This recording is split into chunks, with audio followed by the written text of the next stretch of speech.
After rejecting a 5% wage increase, the nurses' union said May the 1st would be the next day they walk out. Today they say that could continue all year.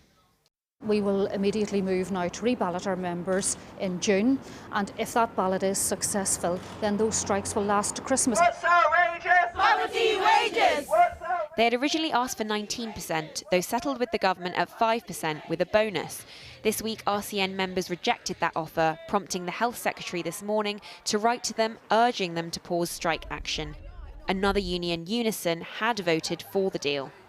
Steve Barclay has just risen to the Royal College of Nursing. We think we made a very good offer overall. Give them more, though? For example, for a Band 5 nurse, that's about £5,100. It's a very, very good offer that's fair to everyone. But with junior doctors already on the picket lines, a risk now that both nurses and doctors could coordinate strikes, something unions didn't completely rule out today.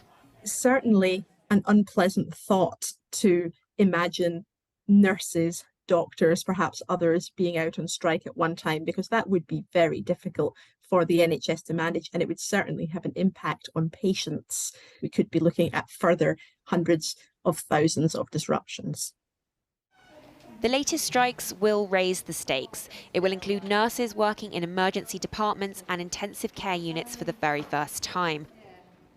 Nurses like Dave, who says he's ready to leave the NHS if the RCN leadership are unable to get a better deal. These negotiations were held confidentially in secret and over a 3-week period. If they'd had a nurse, a Band 5 nurse, a porter, myself, anyone that actually works on the shop floor, we would have turned around to them immediately and said, 5%, you've got to be joking, that is not acceptable.